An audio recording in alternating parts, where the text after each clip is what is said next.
YouTube, what's up, man? It's your boy, the one J. Osh. Welcome back to the show. Hey, look, we almost at 600 subscribers, man. On the road to 1,000. Appreciate all y'all joining me. Make sure y'all click that bell icon so y'all know when your boy posts a video. We are doing, shout out to Tornado TRX. We are doing the Matador tornado, the tornado that erased a Texas town. Not a long video. And as I was looking through all the tornado videos that I have done, we've done so many videos. I've reacted to the same tornado, but different videos, like a few. So I haven't done this one, so I thought, hey, I might as well do it, you know. So without further ado, June 21st, 2023.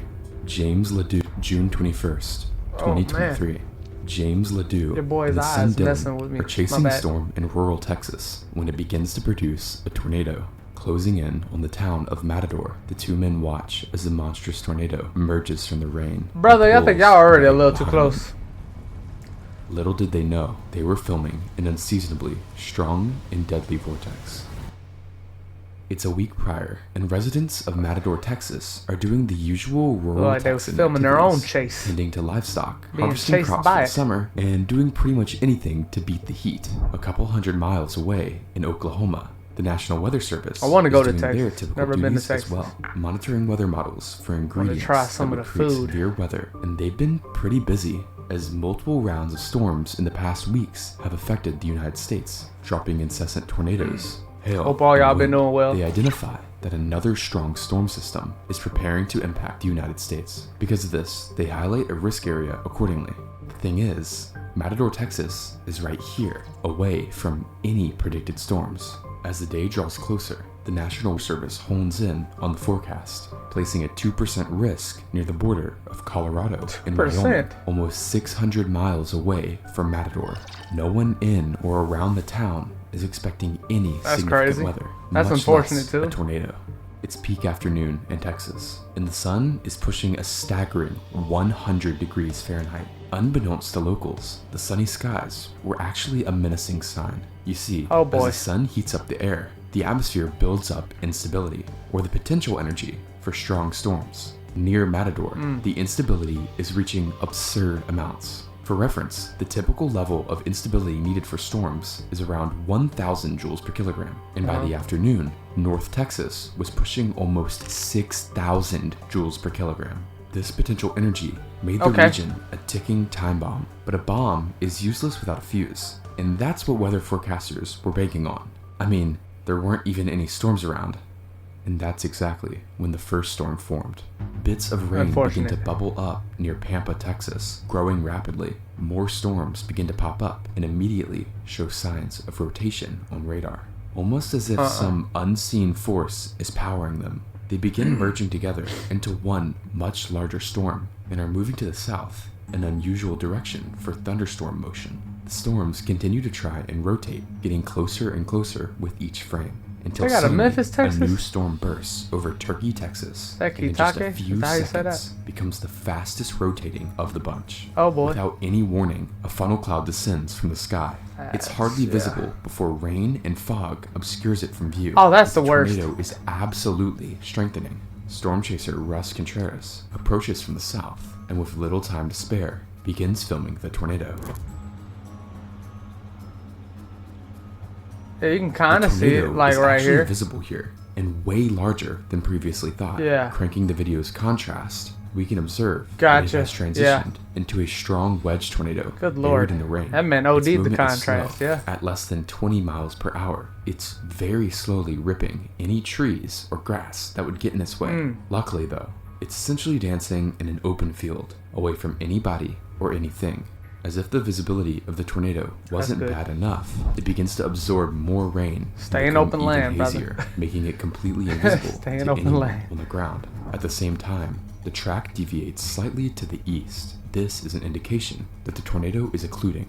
A tornado occlusion is essentially when the storm decides to form a new area of rotation, and the old area, including the tornado, detaches from the main portion of the storm, ultimately dying. While this should be good news for the town of Matador, this occlusion is behaving in an incredibly dangerous way. The giant wedge tornado is now seen to be shrinking in width, but the energy is not dwindling. Just like an ice skater pulling their limbs closer inwards to spin faster, the shrinking has an added effect of making the tornado spin faster. Meteorologist Braden Barton and his friend are situated to the east of town, where the tornado can be seen entering the town from the south. Oh yeah, I think you're right. Big tornado. Oh my god. Yeah, I can see it definitely on my phone. Big tornado. God. Big tornado. That is a big tornado. That fog is terrible though. Okay, yeah, it's yeah. No, it's heading straight for the town. That's it right in front of us.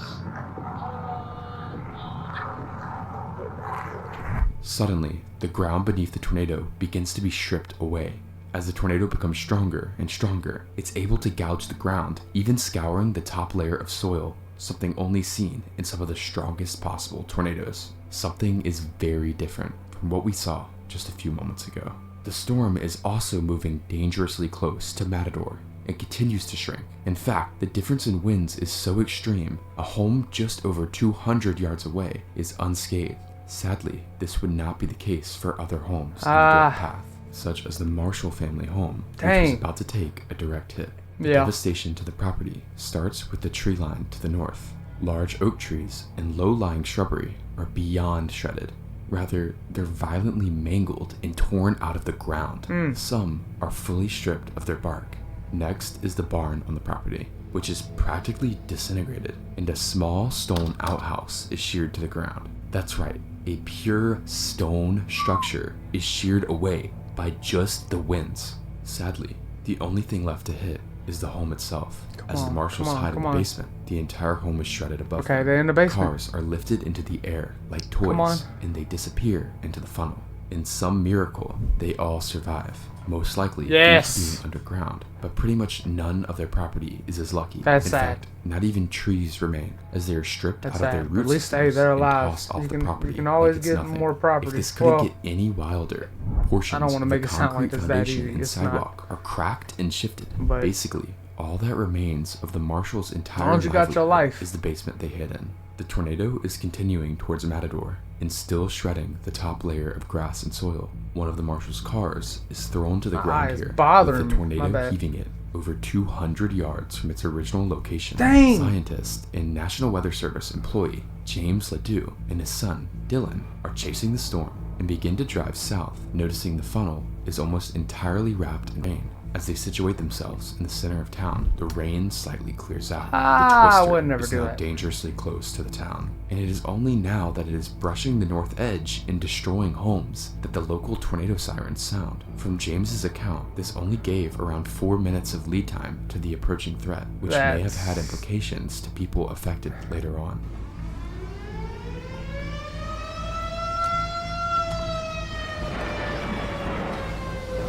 Yeah, that's real unfortunate. Is this going into town? It could be, or just... A home, not even in the direct wind field, sees the effects of the funnel next. With solely 2 rooms left standing in the entire home, it dodges another home to the right, whose roof is ripped away, with the outhouse on the property sucked into the core of the tornado and shredded to bits. These chunks of the home leave divots in the ground as they are slammed down at violent speeds. The tornado is finished sparing homes now, as the house of Anthony Boyd is next. Anthony rushes down to a storm shelter he had put prior, most likely saving his life, as the tornado rips through his home. Once again, trees on the property are debarked, mangled, and denuded, and hardly anything is spared on the property, including his blue pickup truck, which was completely lofted away. After the tornado passed, Anthony found he was trapped in his storm shelter, but remained hopeful that help would arrive. But when search and rescue officials came to his property and noticed there was no vehicle to be found, they assumed no one was home at the time. Anthony's friend had to free him, and after That's looking crazy. around, Anthony realized his truck was genuinely nowhere to be found. It wasn't until the next day that Anthony would discover his car half a mile away in an open field. This is what it looked like. In the hundreds of recorded cases of tornado damage, this kind of vehicle mangling is practically unheard of, reserved only for the likes of some of the most violent tornadoes ever recorded. And it gets crazier, as it was discovered the entire engine of the truck was missing.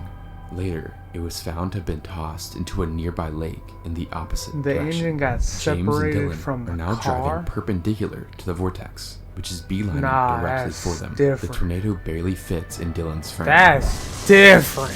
The engine got separated from the car? Wait. Yeah. Nah, that's crazy. Yeah, I see it. Wow. Nah, that's insane. You know how strong that thing's gotta be to separate a Their freaking dash cam engine? captures the monster tornado Bro. directly behind them.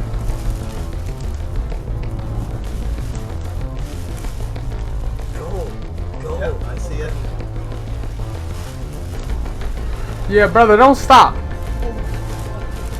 Bump a stop sign, bump a red light, all that. The tornado is continuing to the south and now approaching the intersection of Highway 62 How get and caught? Highway 70, where multiple With the homes tornado and behind? businesses are set up. The devastation is about to worsen. I mean, and the obviously direct I understand path, how, the home because of of the Matador's mayor, path they Ivana took, but, Grundy, sits. like, you the just- property consists of 6 separate structures, including the main home, pool, and outbuildings for farming. In a split second, every single building would be gone, with hardly any debris left over. 2 homes to the south of Grundy's were reduced to bits as well. Remarkably, others' homes, just 50 yards away, are completely fine, with the worst damage being to shingles on the roofs. The vortex was tightening up to an extremely intense and sharp core. Another home is hit to the south, with nothing left. The slab is basically swept clean, approaching Highway 62. Actual businesses are now in the firing line. A small industrial storage building is shredded away, littering the scene with sheet metal and shrapnel. As the core crosses the highway, chunks of the asphalt are ripped out of the ground, and dirt and debris is embedded into the pavement. Unfortunately, the Matador tornado would claim its first life in this location. 59-year-old Randy Rowland, a semi-truck driver from Oklahoma, was taking cover inside his truck in the parking lot of a gas station right off the highway when suddenly his truck was violently lofted and slammed back into the ground across the street. The truck was left completely gutted in the process, and Randy was ejected from the vehicle. After attempting to stand up, Randy fell back to the ground, and sadly, he passed away in an ambulance en route to the hospital. Randy was described as a great husband, father, brother, and a great friend to everyone who will forever be missed. Nearby, 2 men, Troy Hernandez and Victor Valenzuela, were stationed in a small work RV as part of a job nearby Matador. With no place to go, the trailer was lifted as well, with the 2 men in it, and slammed into a nearby home. Both men passed away as well. They were described as wonderful individuals to be around and to work with. The home their RV impacted did not survive either, being completely wiped away. A storm shelter on the property likely saved the homeowners' lives, but the worst damage of all on the highway had to be the brand new Dollar General location. Built just a couple months prior, the structure was completely flattened. Portions of the support beams that were anchored and drilled into the concrete slab were bent and yanked out.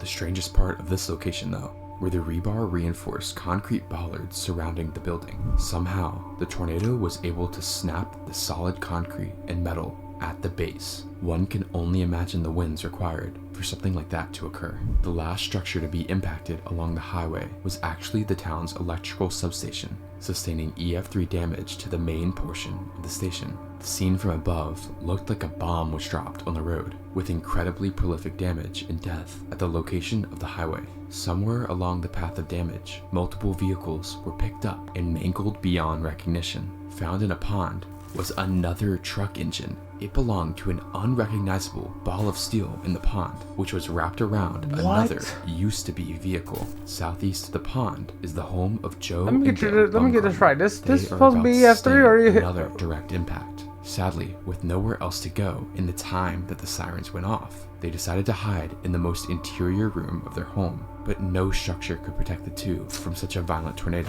as the entire home is wiped away. Storm chasers Val and Amy Castor quickly flip from chase mode to search and rescue as they stumble upon the mess that used to be the home of And the this was supposed to be Bumgardners. EF3. While they were able to rescue Dale from the rubble, Joe, on the other hand, would not make it. Joe was a member of multiple organizations, taught in the school system for 27 years, and was described as loving, especially to the young people of the area. Her nickname was Nana Joe. She loved her life and the people of Matador. After the home, the tornado began to shrink faster. It impacted the radio tower, sending it crumbling to the ground, as well as completely demolishing one last home before dissipating in an open field. James and Dylan capture the tornado roping out before finally disappearing into nothing once again. Let me get the...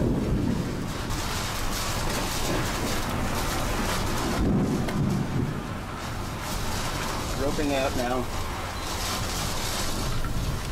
As rescue teams and weather enthusiasts alike began streaming into the area, the sheer strength of the tornado was realized. Large mesquite trees, some of the strongest in the world, were debarked, sanded, and mangled like toothpicks. Vehicles were tossed like toys, and homes were completely slapped. But not all was lost. Initially, the tornado had aimed directly for the center of town, where hundreds of homes and businesses stood. I'm guessing to Though, like veered off. even by just sideswiping the area, the death and devastation remained. Surveyors from the National Weather Service and Texas Wind Institute settled on an EF3 rating for the town. This caused a lot of controversy, Oh, here as we some go. claimed it was a gross underestimate of such a violent tornado. But more importantly was the issue of the sirens and why they didn't go off So, like- until the tornado was well into town. Maybe if the sirens sounded earlier, there would have been more time for the affected to find appropriate shelter, as multiple storm shelters were in Matador. There are also multiple questions to be asked about how the entire risk area was missed. At the very last second, the National Weather Service did upgrade to a small 5% risk around Matador, but that was essentially after the tornado was on the ground. Whatever the case may be, the Matador tornado was a devastating and alluring disaster, and the areas and people affected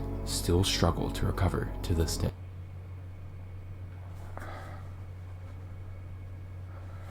Good video, man. Yeah, I question EF3 too. I do. Taking an engine out of a car and folding it like it's a piece of paper. Some of those concrete, I don't even know what they're called. I used to call them just like the concrete poles when I was a kid. Like that was like in the ground, like snapping that in half. That's, especially at the bottom. Like I don't know. That's. I don't know what the math is on that and like how much wind power or wind speed it has to have, but EF3, I don't know, man. I don't know. Y'all let me know what y'all think. Hey, look, I hope y'all like this video. Like, share, comment, subscribe. Your boy's on the road to 1,000 subs. It's your boy J.O. And I'm out. He.